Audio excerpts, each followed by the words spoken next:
大家好，我是小易，今天跟大家分享如何准备常仔包的面团。这是一款通用的甜面包面团，可用来制作很多种面包。前面在做鸡尾包时，我们也介绍过一种甜面包面团的制作方法，不同的是前者是直接发酵法，今天要介绍的是酵种法。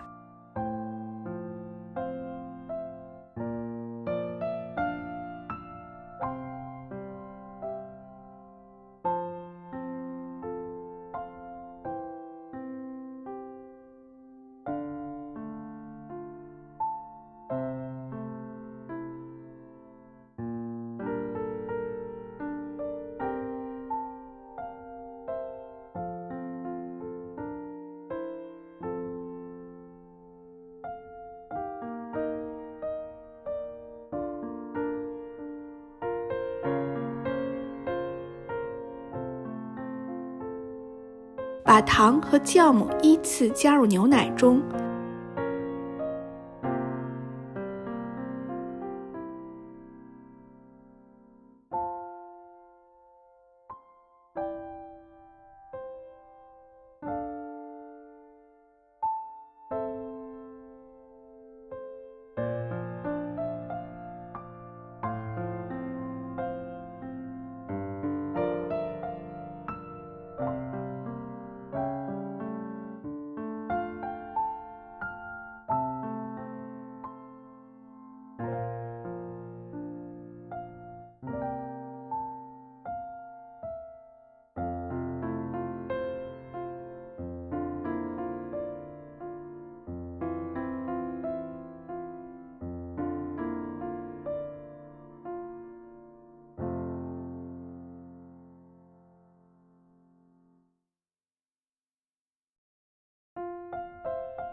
微波炉加热10秒钟，将黄油融化。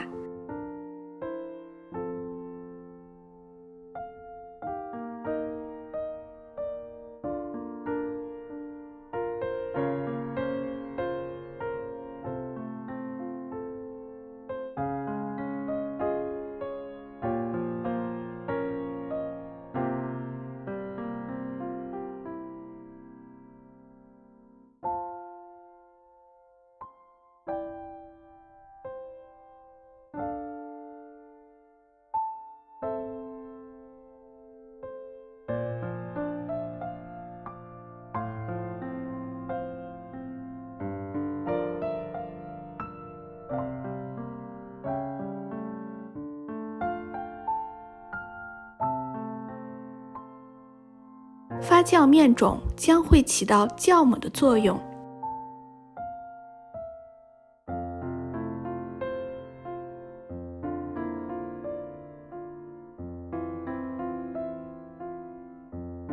把面团倒到案板上，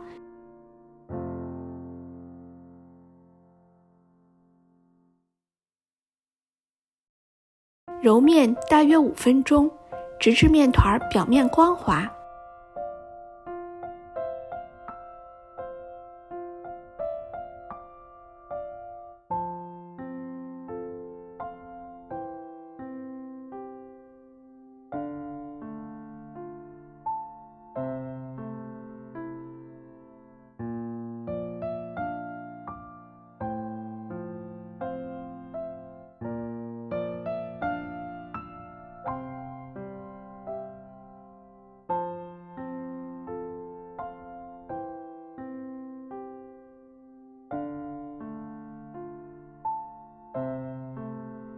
用手指在面团上戳一个洞，发酵好的面团不回缩也不塌陷。谢谢您的收看，我是小易，咱们下集再见。